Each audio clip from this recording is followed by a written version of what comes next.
Hola, ¿qué tal? Esta es la clase número 3, aplicaciones y experimentos en la vida cotidiana.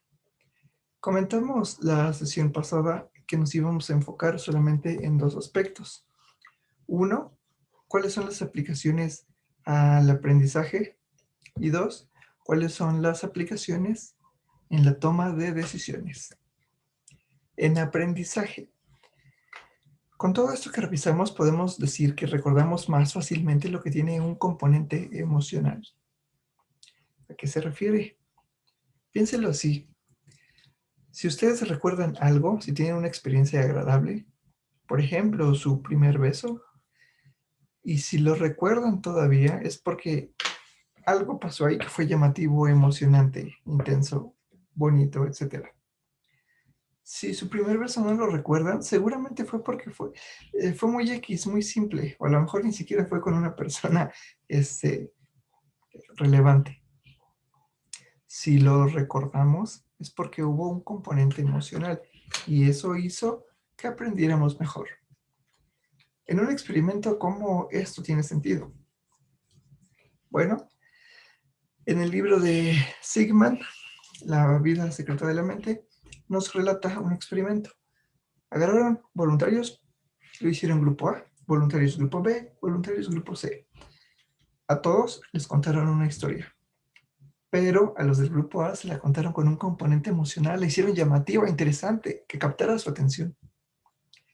A los del grupo B se lo dijeron con una voz neutral. Y de los del grupo C tenían una lesión en la amígdala los participantes. Y también utilizaron una voz neutral. Después de algunos días les volvieron a preguntar a cada persona de los tres grupos qué tanto recordaban de la historia que les contaron. Y los del grupo A pudieron decir más recuerdos. ¿Por qué? Porque fue tan emocionante la historia que recordaban más detalles. En cambio, el grupo B y el grupo C no recordaban gran cosa.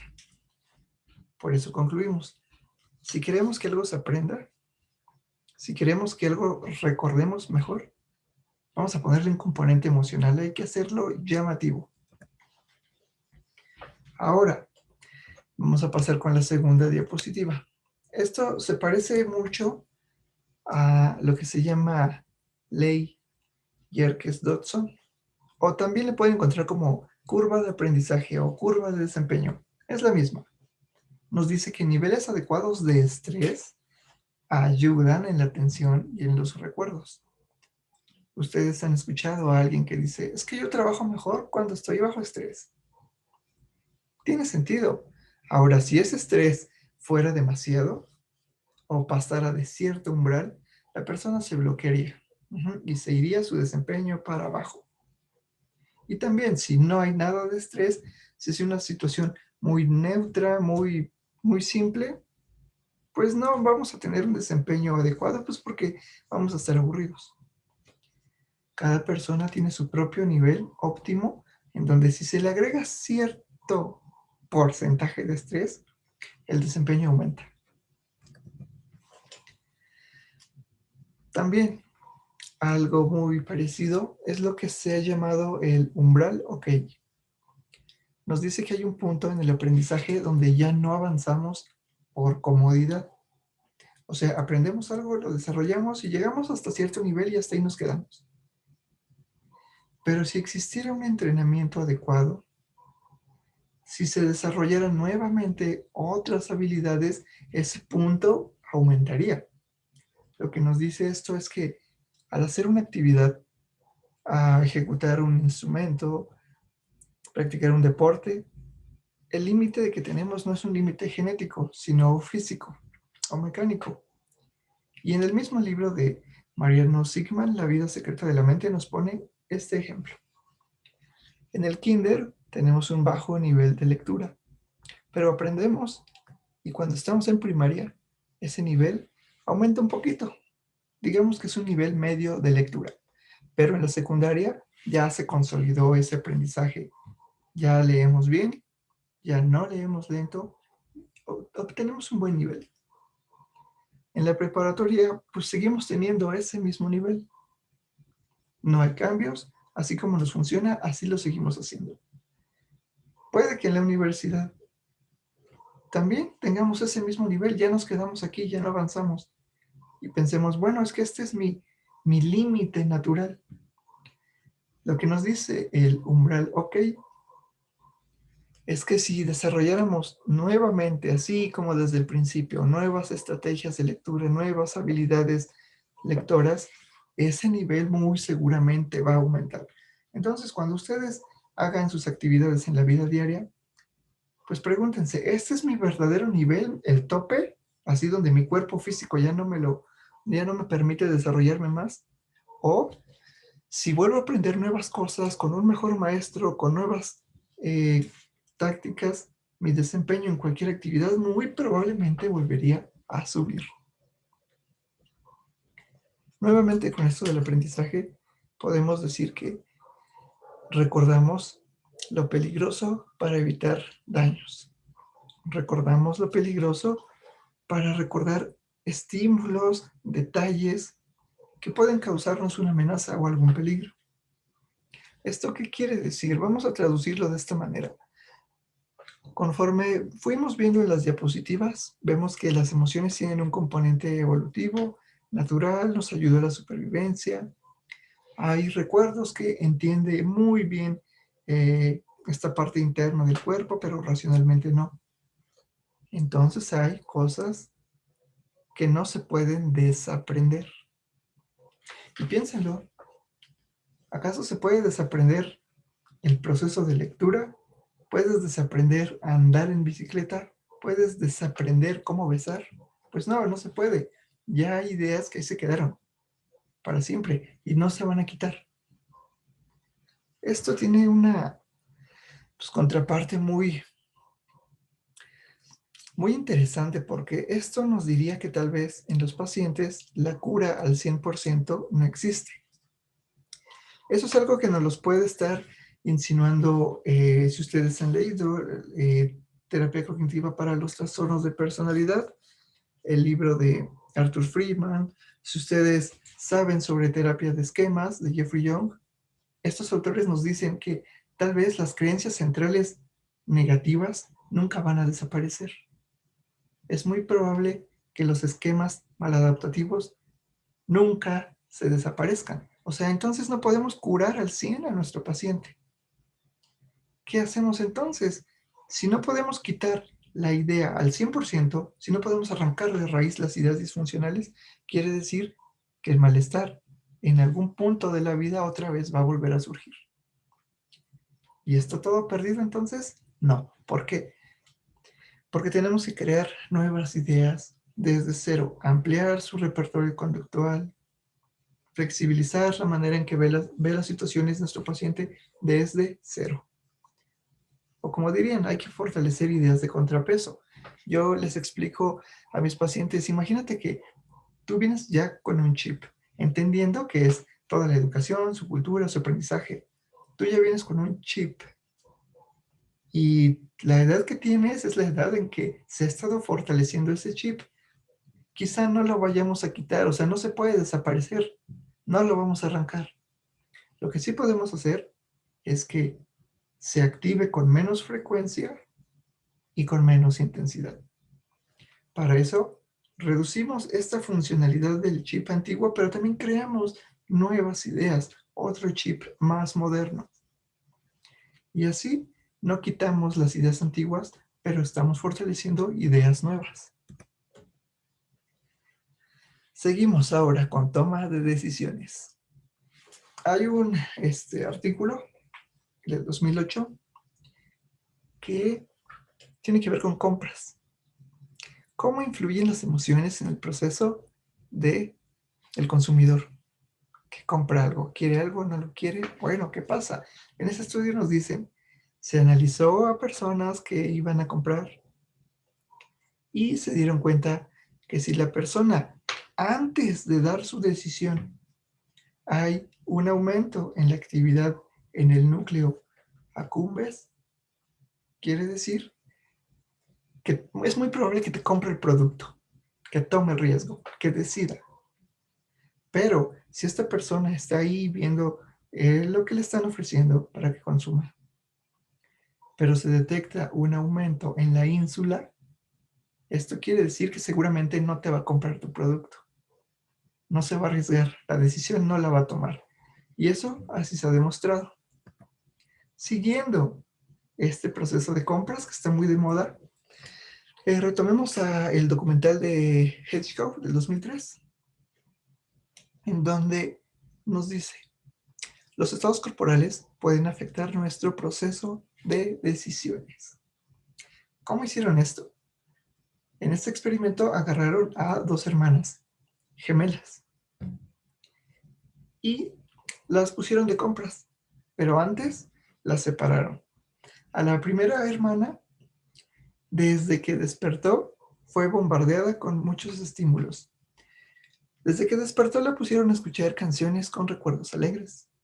Después tuvo que ver una película, una comedia, y se la pasó leyendo una lista con frases optimistas. A la hermana número 2, desde que amaneció, la pusieron a escuchar canciones lentas en las que ella las asociaba con recuerdos tristes que había sucedido. Le pusieron a leer una historia triste en donde ella se identificó con los personajes. Y también todo el día estuvo leyendo una lectura muy depresiva.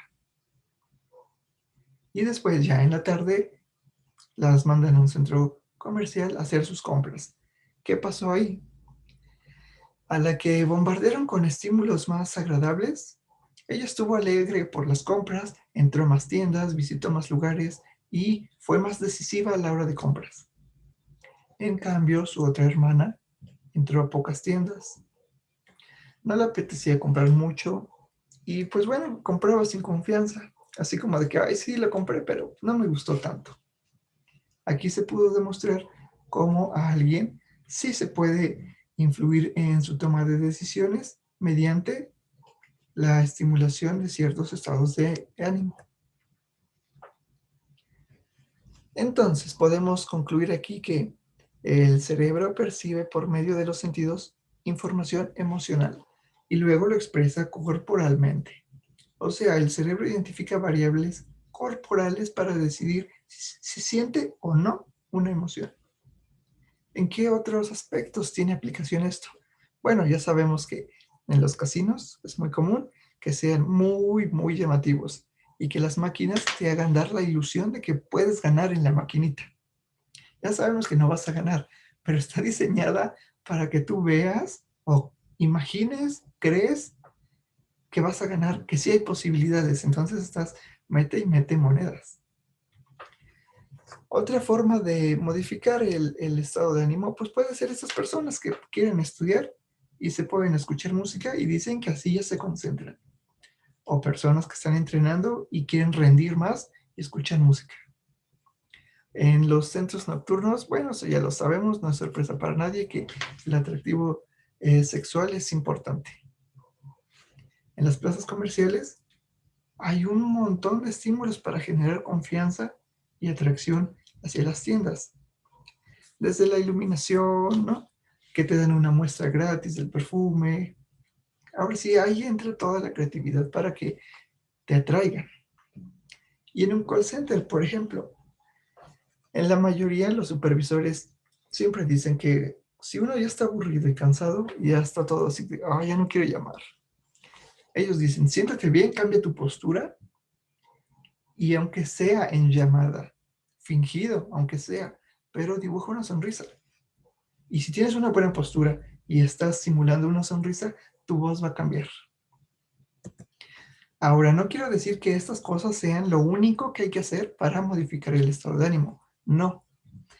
¿Por qué no? Les voy a dar el ejemplo. Imaginen que tienen un paciente con bajo estado de ánimo y no hace nada. Se la pasa en su casa. La mayoría diría, no, pues ponle a hacer ejercicio o que recupere gustos antiguos. Sí, sí, sí, puede funcionar. Pero si complementamos esas herramientas con reestructuración cognitiva, con planeación de actividades gratificantes, aunque no quiera, aunque no tenga ganas, que se ponga a hacer las cosas. O que deje de rechazar invitaciones a sus familiares y que salga. Que no se trate de ocultar de sus amigos y que se anime a salir. Si ampliamos nuestras herramientas, Entonces tenemos más posibilidades de efectivamente cambiar el estado de ánimo. Otro ejemplo. Imaginen que conocen a una persona que discute cada rato en su trabajo. Siempre se enoja y de todo. Y le dirían, bueno, pues usted tiene que practicar mindfulness y hay que aplicar tiempo fuera y salte por un café. Claro, sirve, pero si complementamos nuestro repertorio de intervenciones, nuestras técnicas, si le ponemos más herramientas a nuestro trabajo profesional, por ejemplo, también le entrenamos en asertividad, que escuche su música favorita en esos momentos de gran estrés, o hasta irse al baño y echarse agua en la cara. Todo eso aumenta las posibilidades de que haya un cambio. Ahora, siguiendo con toma de decisiones. Hay un artículo que se llama Hacia una neurociencia cognitiva de la conciencia, que es de Stanislas Dena y Nakache. Estos investigadores lo que hicieron fue agarraron una tarjeta que tenía un número, pero a las personas se lo mostraron rápido, así, muy rápido, y no lo veían, le decían, oye, espérate, es que no lo vi. No importa, tú dime, ¿este número fue mayor a 5 o fue menor a 5? Y pues no sabían. No, pues no lo vi bien, yo intuyo que fue mayor a 5. Y la gente que se dejaba llevar por sus intuiciones, sí acertaba. Porque recordemos esta parte, aunque racionalmente no lo entendamos, una parte de nuestro cerebro ya lo captó. Entonces, por eso dice este artículo, las decisiones acertadas son tomadas por medio de las intuiciones, en este experimento que hicieron. Y retomando nuevamente a Antonio Damasio, él hizo un experimento igual, ¿no? Él tenía 2 mazos de cartas. El mazo de cartas A te daba muchos beneficios, pero también muchas pérdidas. Y el mazo de cartas B te daba pocos beneficios, pero pocas pérdidas. Las personas que hicieron este experimento, mientras estaban jugando, pues al principio no sabían cómo iba la regla, pero más o menos la intuían. Como que algo les decía, como que conviene mejor jugar con esta. Y en eso, o sea, mientras iban aprendiendo, mientras tenían errores, mientras tenían sus pérdidas, el polígrafo iba registrando los cambios. Pero ya después de un rato jugando, pues ya obviamente decían, no, confirmo que definitivamente me conviene mejor jugar con el mazo de cartas 2 que con el 1. Con este sí gano. Entonces, el polígrafo como que registraba ese aprendizaje y ya no registraba cambios. ¿Por qué? Porque la persona con toda confianza ya sabía que tenía que jugar con esta carta. Pero personas con lesiones cerebrales, aunque sí sabían que no le conviene jugar con esta carta, seguían escogiendo las cartas de este mazo. ¿Por qué? No entendían todavía el riesgo.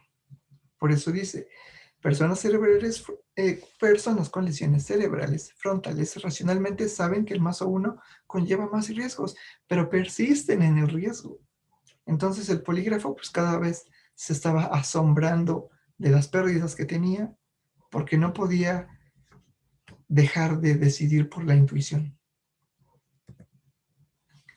Ahora, en este mismo estilo, igual, ¿no? En el libro de Mariano Sigman, ahí está una entrevista en la imagen. Él dice que una de sus compañeras hizo otro experimento con unos jugadores de ajedrez. Estaban en el tablero jugando, haciendo su estrategia, pero ella estaba midiendo sus reacciones corporales y se dio cuenta que cuando un jugador iba a hacer una mala jugada, cuando un jugador ya la estaba regando, antes de hacer la jugada había un cambio en el ritmo cardíaco. O sea, el cuerpo ya sabía que la iba a regar. La decisión ya estaba tomada, ¿no? Ya, es una mala jugada. pero racionalmente no lo sabía. Algo en su cuerpo se lo decía. Pero bueno, al hacer la jugada ya decía, ay, sí, la regué. Pero antes, segundos antes, su ritmo cardíaco ya había cambiado. Entonces ella dice que si el jugador supiera o aprendiera a escuchar su corazón o su cuerpo, probablemente se reduzca el número de errores que tenga. Ahora, ya hablamos de las emociones, ya hablamos de esta parte de las intuiciones. Vamos a ponerlo más difícil. Vamos a agregarle ahora a la toma de decisiones el componente moral. Y aquí hay muchas variaciones de este juego, de este experimento. Algunos lo llaman el juego de la confianza, el juego de la corrupción, el juego del dictador. Tiene varios nombres porque tiene varias variantes de este juego. Pero en sí, lo básico es esto. Hay dos personas, ¿no? A la persona A le damos una cantidad de dinero que tiene que repartirla con la persona B. Y ya él es libre de repartir la cantidad que quiera. Cuando se lo da a la persona B, si a esta persona B le decimos cuánto dinero tiene, muy probablemente no acepte la cantidad de la persona A, porque va a decir, oye, ya sé cuánto dinero tienes, lo que me estás dando es muy poquito, no, dame más. Ajá.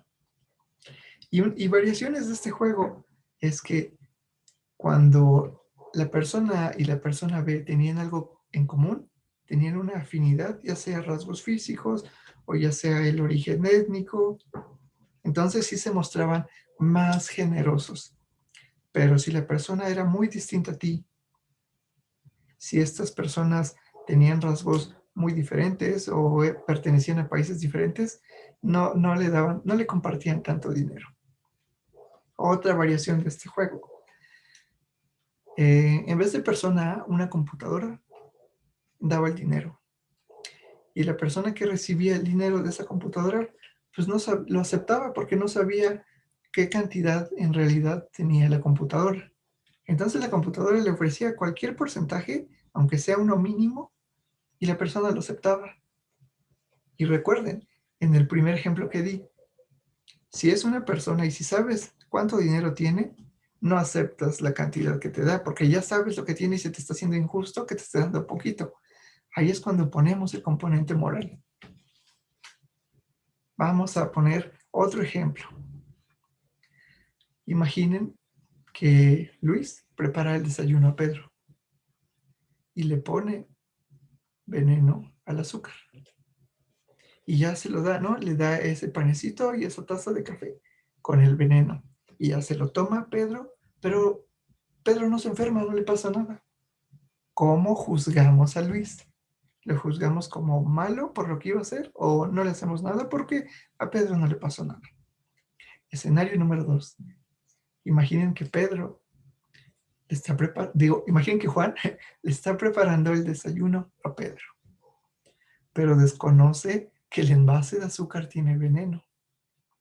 Y nuevamente le da el panecito, el café, pero Pedro fallece por el veneno. ¿Cómo juzgamos a Juan? ¿Lo condenamos por lo que hizo o se la pasamos porque no se dio cuenta? Nuevamente, aquí está el componente moral. Y este ejemplo creo que ya todos lo conocen. Todos y todas hemos escuchado alguna variación de este. Un tren avanza sin control en las vías, pero hay un cambio. La vía izquierda, la vía derecha. Y tú puedes mover ese cambio. Si sigue por la vía que va a llegar a un punto en que va a chocar. Va a chocar, va a causar un gran accidente, va a dañar estructuras y todas las personas que estén ahí, pues bueno, va a ser un accidente catastrófico. Pero tú puedes cambiar la vía. La otra vía, el tren va a seguir, pero solamente va a atropellar a un vagabundo que estaba dormido en la vía. Entonces, ¿qué haces? Si no haces nada, va a seguir la vía y va a chocar.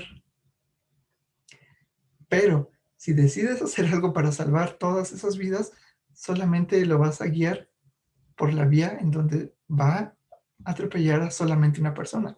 ¿Qué haces? ¿Qué decides? Esto ya se ha investigado y nos han aportado lo siguiente, que en este tipo de decisiones, cuando al final decidimos de una forma racional, se nos activan estas partes que estamos viendo aquí. Pero cuando tomamos decisiones más emocionales, se nos activa esta parte central del cerebro.